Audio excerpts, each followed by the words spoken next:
예수님의 이름으로 기도드립니다. 아멘.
되었으면 좋겠습니다. 네, 우리 이 시간에 다시 한번 찬양할 텐데요. 인내하신 구세주여, 우리 함께 찬양하며 나아갈 텐데, 이 찬양의 가사를 묵상하며 우리를 부르시고 우리를 위로하시고 우리는 언제나 삶 속에서 우리의 목자 되시는 그 주님을 바라보며 우리 함께 찬양하도록 하겠습니다.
함께 주고 주와 함께 동행하며 걸어가는 우리 주찬양교회 모든 성도님들 되길 소망합니다.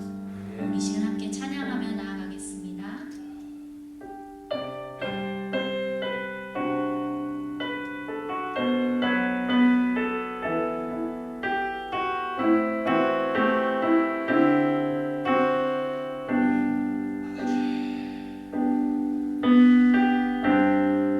주보혈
성경 봉독하겠습니다. 누가복음 19장입니다.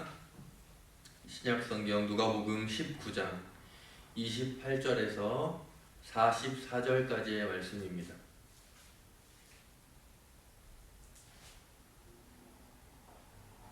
누가복음 19장 28절에서 44절까지의 말씀. 제가 읽겠습니다. 예수께서 이 말씀을 하시고 예루살렘을 향하여 앞서서 가시더라. 감람원이라 불리는 산 쪽에 있는 벳바게와 베다니에 가까이 가셨을 때에 제자 중 둘을 보내시며 이르시되 너희는 맞은편 마을로 가라. 그리로 들어가면 아직 아무도 타보지 않는 나귀 새끼가 매여 있는 것을 보리니 풀어 끌고 오라.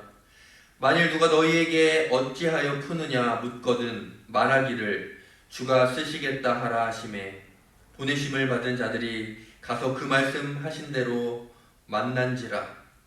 나귀 새끼를 풀 때에 그 임자들이 이르되 어찌하여 나귀 새끼를 푸느냐 대답하되 주께서 쓰시겠다 하고 그것을 예수께로 끌고 와서 자기들의 겉옷을 나귀 새끼 위에 걸쳐 놓고 예수를 태우니 가실 때에 그들이 자기의 겉옷을 길에 펴더라.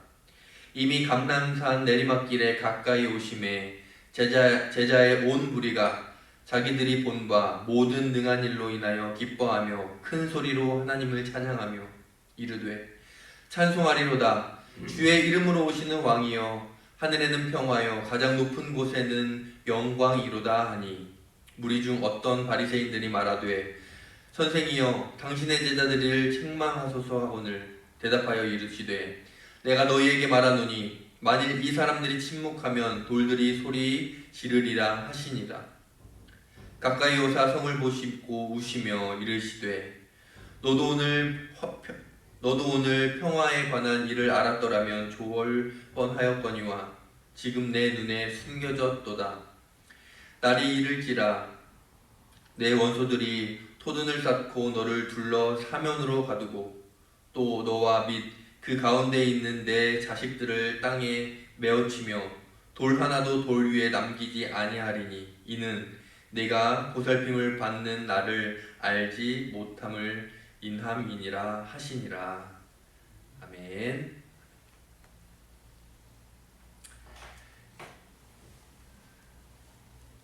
교회 소식입니다.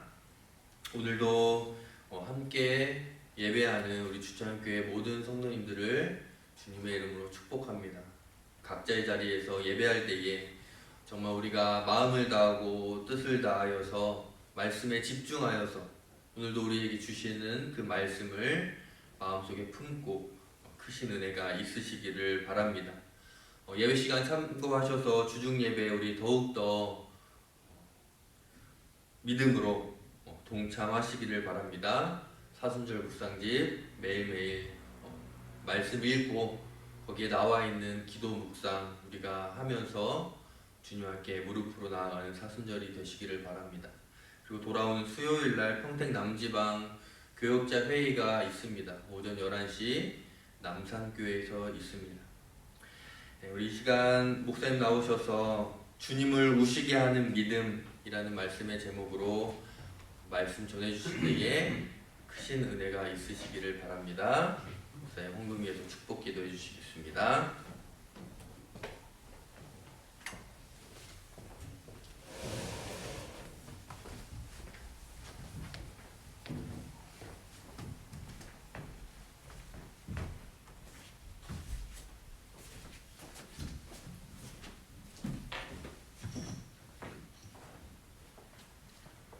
이 시간 하나님께 예배하며 준비한 물질을 드립니다. 시간과 우리의 생각까지 드릴 수 있는 시간 되도록 역사하시고 우리 믿음의 내용이 주님의 말씀을 따라 움직이는 그러한 믿음이 될 수 있도록 은혜를 베풀어 주시옵소서. 우리의 생명이 우리의 생애 전체가 하나님의 것임을 항상 묵상하며 명심하며 하나님의 것으로 살아가기에 부족함이 없는 온전한 믿음을 저희들에게 부어 주옵소서.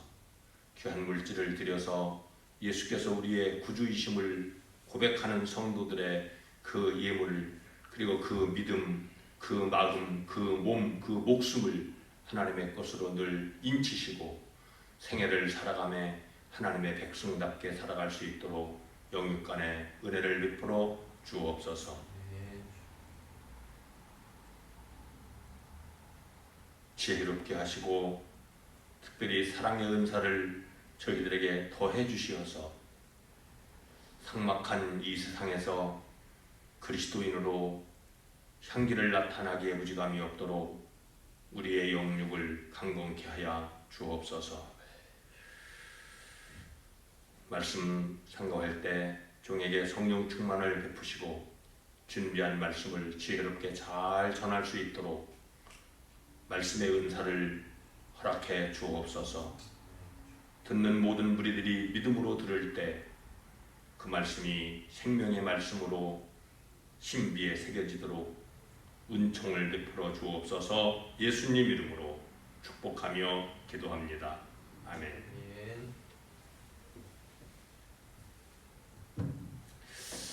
오늘은 여러분들 가족 분들과 예배하시고 계시는데 시간 함께 가족들과 주의 이름으로 문안하고 축복하는 시간 갖도록 그렇게 하겠습니다.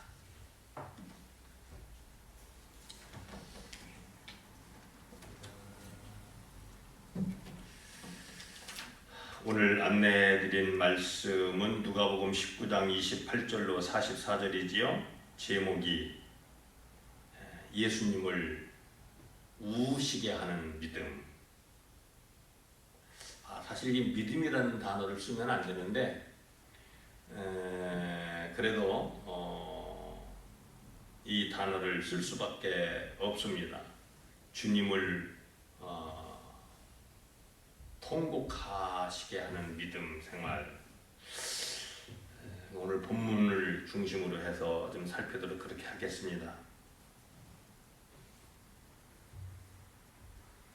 결론부터 말씀을 드리면 예수님을 믿지 않으면서 예수님을 믿습니다라고 하면서 예수님을 따라다니는 믿음, 그것은 예수님을 울게 만드는 믿음이다 라는 것입니다. 예수님이 나귀를 타시고 예루살렘을 향해서 가실 때였습니다.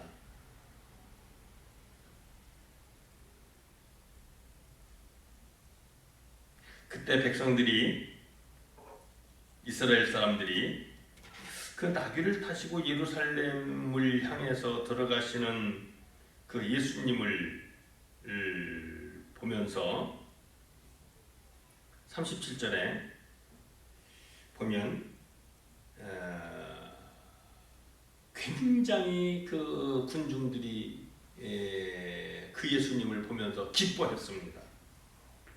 그리고 큰 소리로 하나님께 영광을 돌리며 찬양을 했습니다. 그러면서 이 사람들이 하는 말이 찬송하리로다. 주의 이름으로 오시는 왕이요, 하늘에는 평화요, 가장 높은 곳에는 영광이로다. 이렇게 하면서 그 나귀에 올라타셔서 예루살렘을 향해서 가시는 예수님을 쉽게 말하면 왕으로 추대를 합니다. 그 예수님을 향해 왕이요, 우리의 왕이요 하면서 소리를 질러시니까, 이게 다른 복음서에 보게 되면은 호산나라고 소리를 질렀다라는 말씀도 있습니다. 우리를 구원해 주실 왕, 우리의 구원자라고 고백했다는 이야기입니다.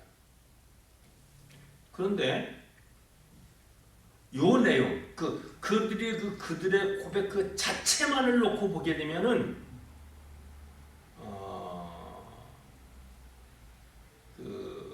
잘한 거예요. 예수님을 왕으로, 구주로, 자기들의 구원자로 영접했다. 그리고 그 내용만을 보게 되면 아무런 문제가 없는 것 같으죠?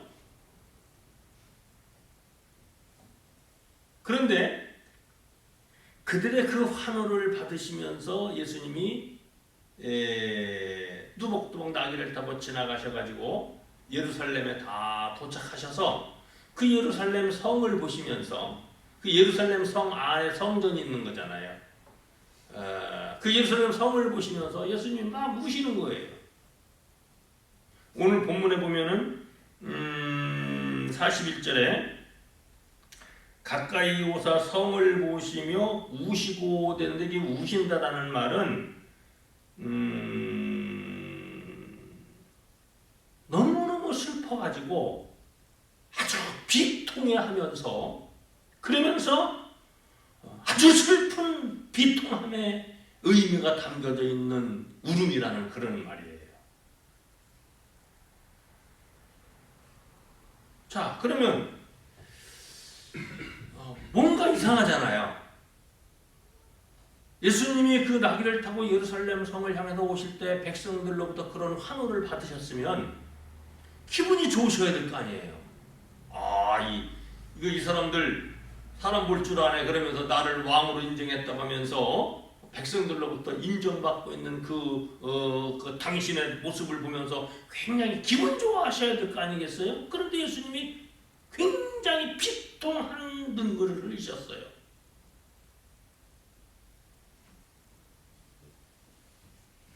그러면서 그 이유를 예수님이 말씀하시는데, 당신이 우실 수밖에 없는 이유, 이렇게 말씀을 합니다. 저들의 그 환호성, 저들이 하나님께 올려드리는 찬송, 나를 왕으로 추대하는 저들의 그 함성, 그런 것들은 뭔가 몰라도 한참 모르기 때문에 저들이 저런 믿음의 모습을 보이고 있다. 저들의 그 믿음의 고백은 잘못된 믿음에서 나온 고백이다. 잘못된 믿음에서 나온 찬송이다. 잘못된 믿음 때문에 나를 왕이라고 저렇게 소리를 지르는 것이다. 라고 주님이 말씀하시는 거예요. 자, 한번 보시면 41절 42절 가까이 오사 성을 보시고 우시며 이르시되 너도 오늘 평화에 관한 일을 알았더라면 좋을 뻔하였거니와 지금 내 눈에 숨겨졌도다. 이렇게 말해요. 평화에 대한 의미를 저들이 모르고 있기 때문에 내가 나귀를 타고 예루살렘에 올 때 저렇게 소리를 질렀다, 그 말이에요. 다시 말하면 저들은 예수님이 나귀를 타고 예루살렘에 가셔서 자기들이 원하는 일들을 하셔서 이 나라에 우리에게 평화를 허락해 주실 분이시다 라고 생각을 했고, 그렇게 믿었기 때문에 그렇게 환호를 하고 기뻐하고 소리를 지르며 찬송을 하고 하나님께 기도하면서 우리의 왕이요 우리를 구원시켜 주시오, 이 평화가 아닌 슬픔과 고통과 어떠한 그 혼란 속에서 우리를 구원하셔서 우리에게 평화를 주시오라고 저들이 그런 믿음을 갖고 고백했다는 거예요. 그런데 예수님은 평화가 뭔지 저들이 모르고 어떤 평화인지 저들이 알지 못하고 저렇게 소리를 높여 소리를 지르고 있다. 그래서 내가 슬프다 라는 의미예요. 그러면 왜 저들이 평화에 대해서 저렇게 엉뚱하게 해석을 하고 엉뚱한 내용의 믿음을 갖고 소리를 질렀느냐? 오늘 본문에 보니까 예수님 하시는 말씀이 그 평화에 관한 의미가 저들에게 숨겨져 있기 때문이다.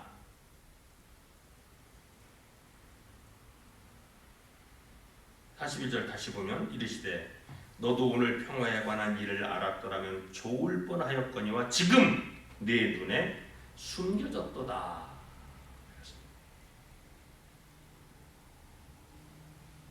그런데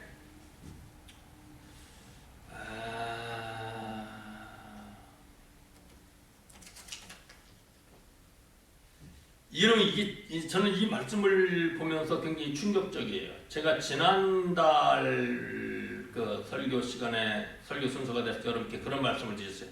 예루살렘이 멸망당하는 것을 예수님이 예언을 하셨고, 그리고 그 예언이 불과 30몇 년 정도 지난 다음에 유대 전쟁이 일어나고 그 유대 전쟁을 진압하는 로마에 의해서 예루살렘 성도, 예루살렘 성전도 돌 하나 남기지 않고 다 무너졌다, 멸망당했다. 그래서 이스라엘 백성들이 전 세계로 다 흩어져 버렸고, 예루살렘 성 안에 있었던 120만 명의 백성들 가운데에서 110만 명은 죽었고 나머지 10만 명은 로마로 다 노예로 끌려갔다. 그런 말씀을 드렸어요. 오늘 본문의 43절, 44절도 예루살렘이 멸망할 거에 대해서 주님이 말씀을 하시고 계셔요. 그런데 이 예루살렘 멸망을 하신 시점이 언제라는거요? 방금 말씀드린 것처럼 백성들의 환호를 받고 예루살렘 성에 오셔서 우시면서 저들의 그 믿음이 평화에 관련된 잘못된 믿음을 갖고 내가 들어올 때 이렇게 환호성을 질렀다 하면서 때가 이르면 저들의 저 환호성의 아무런 의미가 없고 예루살렘은 오늘 보는 것처럼 멸망당할 것이다. 이렇게 말씀하셔요. 그렇다면 예루살렘의 멸망은 저들이 평화에 대한 의미를 잘 모르고 나를 왕으로 추대하고 소리를 지르면서 환호하고 했던 그 결과가 결국은 멸망을 가져온다는 이야기가 되는 거잖아요. 저들이 뭔가 알지 못하는 믿음, 뭔가 오해한 믿음, 잘못된 믿음을 갖고 나귀를 타고 들어오는 나를 환호하고 뭐 왕이라고 하고 하나님께 찬양을 하고 하는 그 결과는 결국은 멸망이라는 이야기예요. 그래서 예수님이 너무 마음이 아프셔서 피통이 하는 마음을 갖고 슬퍼하시면서 우시게 됐다는 이야기예요.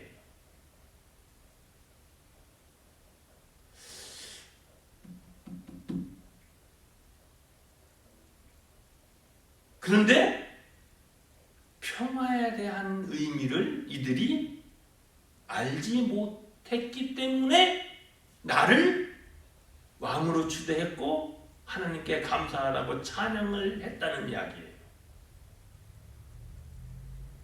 근데 왜 몰랐느냐? 평화에 대한 의미가 숨겨졌기 때문이다. 그런데 여기서 우리가 한 가지 알아야 될 것이 있어요.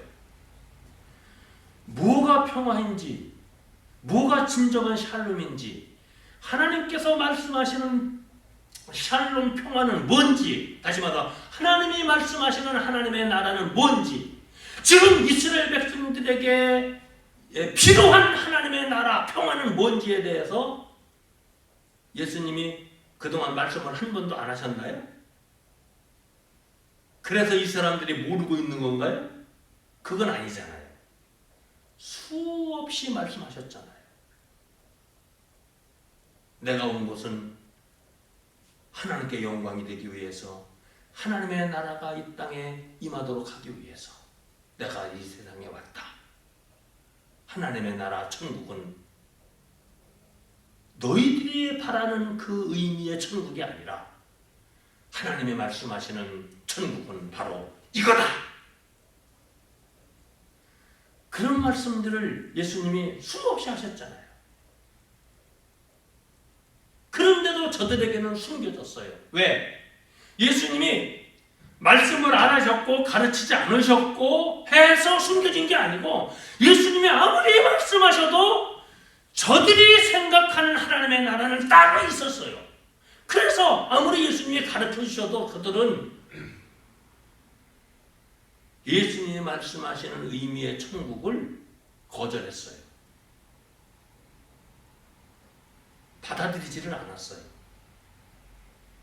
그래서 저들은 예수님이 말씀하시는 평화를 믿지 않으려고 그랬고 믿지 않았어요. 여기 숨겨졌다 하나님 평화에 대한 그 일에 대해서 저희들 지금 너희들 눈에 숨겨졌다라는 말은 하나님이 안 가르쳐 주시고 알려주지 않으셔서 숨겨진 게 아니고 비밀로 있는 게 아니고 하나님이 예수님을 통해서 수없이 말씀을 하셨는데도 저들이 받아들이지 않아서 깨닫지 못했던 거예요.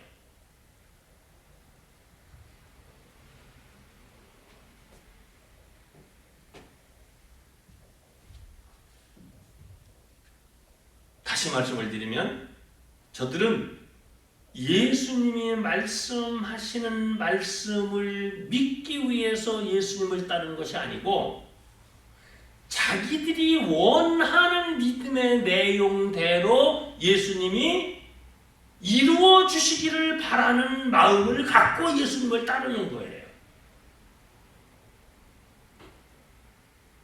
다시 말씀을 아까 서론에 말씀드린 것처럼 예수님을 믿지 않으면서 예수님을 따라다니는 거예요. 그러면서 자기들이 원하는 예수로 변화되기를 이 사람들은 그렇게 원했던 거예요. 그런데 마침 예수님이 나귀를 타고 예루살렘 성에 가신다고 그러니까 이제는 그 예수님이 저 예수님이 우리가 원하는 평화를 주시기 위해서 예루살렘에 가시는구나 라고 생각을 하면서 예수님을 왕으로 인정한다고 그랬고 하나님께 찬양을 했던 거예요. 그러니까 예수님이 답답하셔서 비통해하셔서 예루살렘 성에 도착하셔서 우셨던 거예요.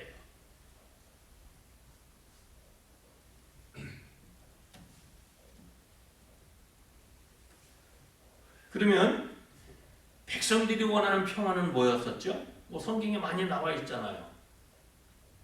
몇 가지가 있었어요. 하나는 뭐죠? 로마 지금 이스라엘 사람들을 지배하고 있는 식민지로 지배하고 있는 로마 사람들을 무찔러서 저들을 내쫓고 독립시켜주는 거였어요. 이스라엘 사람들이 역사 속에서 여러 번 노력을 많이 했지만 로마 군대의 힘이 원래 막강을 해서 매번 실패를 했어요.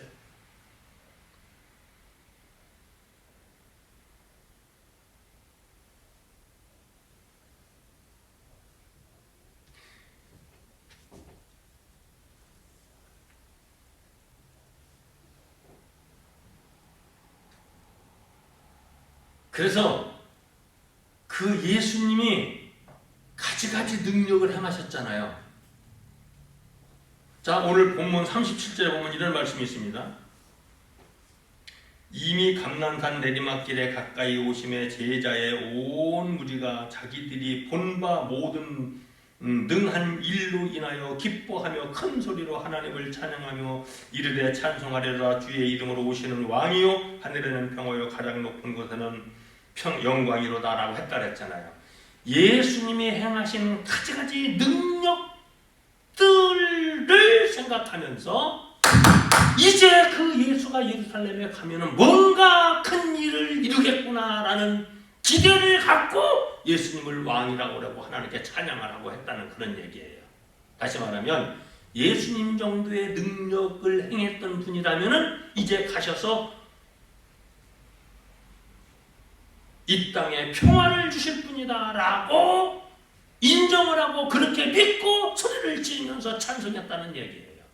그러면 예수님이 예루살렘에 가셔서 평화를 이루실 수 있는 방법은 뭐예요? 이들이 기대하는 것은 로마를 내쫓는 거였어요. 그리고 로마를 내쫓는 것뿐만 아니라 로마에 빌붙어 사는 이스라엘 사람들도 축출의 대상이었던 거예요. 그들이 누구예요? 로마에 빌붙은 사람들이 누구예요? 종교 지도자들이고, 그리고 로마에 빌붙어서 사는 분봉왕들,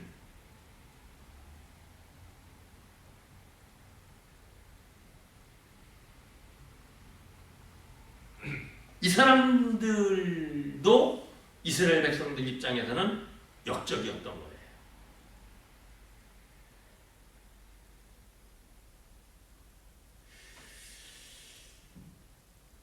그 다음에 이스라엘 사람들이 생각하는, 이 백성들이 생각하는 평화는 뭐예요? 배부른 거예요. 우리는 성경에는 그런 것들이 자세하게 나와 있지 않습니다만은, 당시 로마의 폭정에 의해서 이스라엘 사람들은 너무너무 가난하게 살았어요. 대부분 사람들이. 그러니까 로마 정부에 빌붙어서 배부르게 사는 사람들 빼놓고 나머지 사람들의 삶들 거의 대부분은 너무너무 배고팠어요.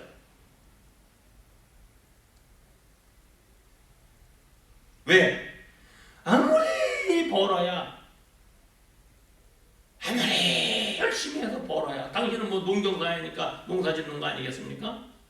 그러니까 벌어야 세금으로 뜯기는 것이 너무 많아가지고 배부르게 먹을 수 있는 그런 여건이 되지를 못했어요. 그러니까 정치하는 사람들은 세금으로 뜯어가지요. 종교 지도자들은 가지가지 헌금으로 뜯어가지요. 그래가지고 일반 백성들은 너무 배가 고팠어요. 여러분 보세요. 예수님이 세례를 받으시고 광야에 가셔서 40일 동안 금식하시면서 시험을 받으시잖아요. 근데 그 시험 받으실 때에 사탄이 나타나서 가장 먼저 시험한 게 뭐예요? 돌들을 변해서 돌을 떡으로 만들어 봐라, 그거였잖아요. 떡이 뭐예요? 먹는 문제를 해결해 주는 거잖아요. 의식 문제 해결해 주는, 배고픈 문제를 해결해 주는 거잖아요.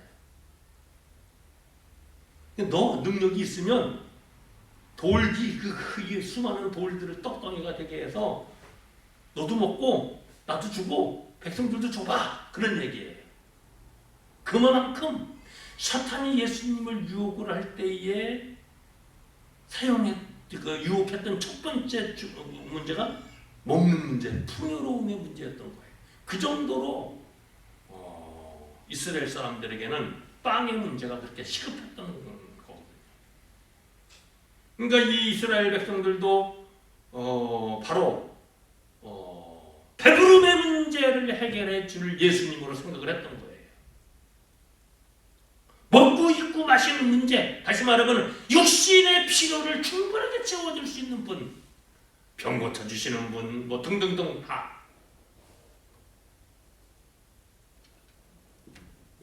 다시 말씀을 드리면 세상 것, 이 세상에 속한 것에 대한 욕심을 충족시켜 주실 수 있는 분으로서의 왕이신 예수. 이것이 백성들이 원하는 평화였어요. 그런데 예수님이 말씀하시는 평화는 뭐였죠? 그게 아니었어요. 예수님이 말씀하시는 평화는 로마 군대를 내쫓는 것도 아니었고요. 배부르게 먹고 좋은 옷 입고 맛있는 거 먹고 그런 문제가 아니셨어요. 예수님이 원하시는 평화는 뭐였죠? 우리가 아는 것처럼 죄로부터 구속받고 죄의 용서함을 받고 죄의 세력으로부터 자유함을 얻는, 다시 말해서 예수님을 구세주와 주님으로 믿어서 구원받음으로 인해서 오는 하나님께서 주시는 내적 평화였어요. 로마 사람들이 입구를 떠나서 종교 지도자들이 타락했고 안하고를 떠나서 정치하는 사람들이 이스라엘 백성들의 피를 빨아먹고 안 빨아먹고 그런 거를 떠나서 그들은 그런 죄를 짓는다 할지라도 그들을 포함 이스라엘 백성들이 그런 상황에서도 죄로부터 구원받는 것.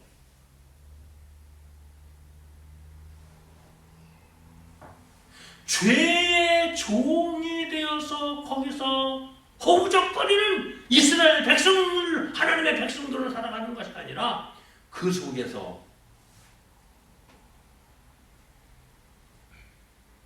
구원받은, 죄로부터 구원받는 사람들이 되는, 그로 인해서 생기는 내적 평화. 이스라엘 사람들이 원하는 것은 자기들의 내적 평화를 요구하는 것이 아니고, 내적 평화를 주시는 예수님을 원하는 것이 아니고 외적인 조건이 변화되는 그런 평화였어요. 환경이 평화로워지는 원하는 것은 바랬던 것이고, 예수님이 말씀하시는 평화는 그런 것을 떠나서 우리의 내적 마음의 평화가 임하는 것을 주님은 강조하셨던 거예요.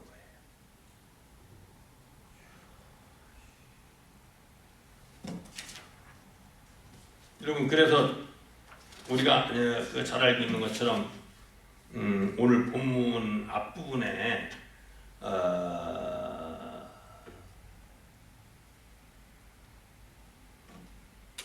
누가복음 17장 20절 21절을 보십시다. 누가복음 17장 20절 21절에 보게 되면은 예수님께서 이제 하나님의 나라에 대해서, 하나님의 나라의 평화에 대해서 쭉 이런 말씀을 하시고 그러시니까 20절에 보니까 바리새인들이 하나님의 나라가 어느 때에 임하나이까 묻거늘, 하나님의 나라가 이 땅에 언제 임할 거냐 이렇게 물었어요. 그러니까 예수님 뭐라고 말씀하셨어요? 예수께서 대답하여 이르시되 하나님의 나라는 볼 수 있게 임하는 것이 아니라, 이 세상이 하나님의 나라로 변화되는 것이 아니라 또 여기 있다 저기 있다고도 못하리니 하나님의 나라는 너희 안에 있느니라. 환경이 변해서 너희들이 평화를 누리는 하나님의 나라를 얻는 것이 아니라 너희 마음에 하나님의 나라가 임함으로 인해서 환경을 이겨나가는 그러한 것이 되어야 된다. 그런 말씀이에요.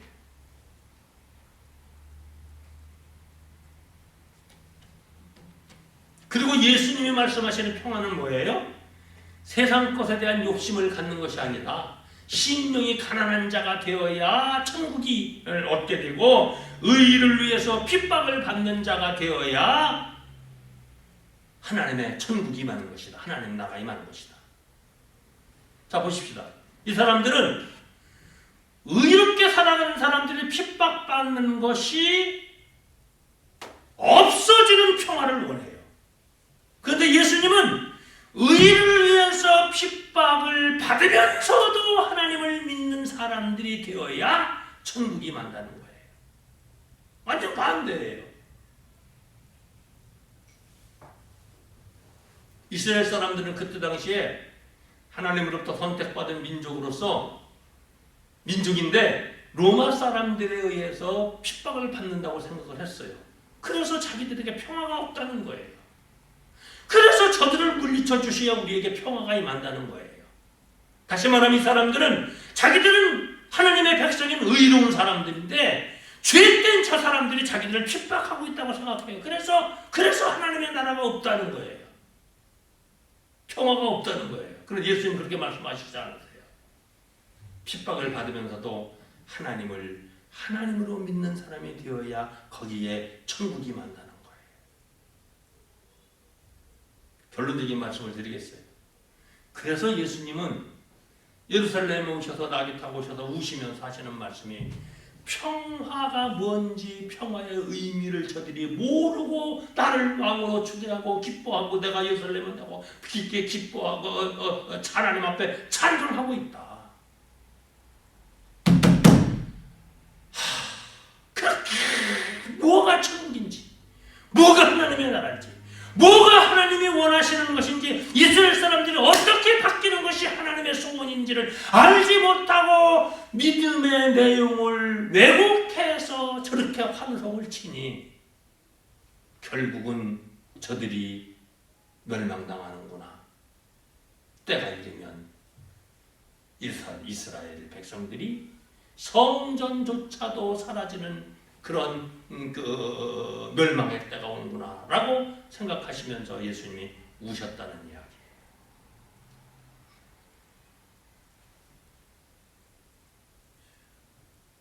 그러므로 우리는 예수님께서 말씀하시는 그 말씀을 믿고 살아가는 것이, 그것이 곧 예수님을 구주로 믿는 것이잖아요. 하나님의 말씀을 말씀 액면 그대로 믿는 믿음을 통해서 내가 원하는 의미로 성경을 해석해서 그 의미에, 예수님 그 의미에 하나님으로 믿는 것이 아니고 예수님이 말씀하시는 뜻을 이 땅에 이루며 살아가는 성도로서의 믿음을 갖고 살아갈 때 우리는 진정한 의미의 하나님 나라, 평화, 천국을 이 세상에서 공급받으며 살아갈 수 있게 되겠습니다. 기도하시겠습니다.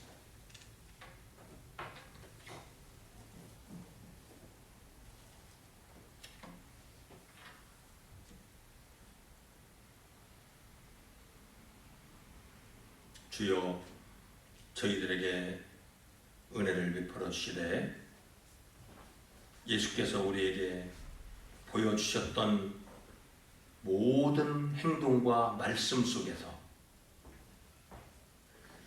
인간 중심적이고 자기 중심적인 의미로 해석하고 받아들이는 것이 아니라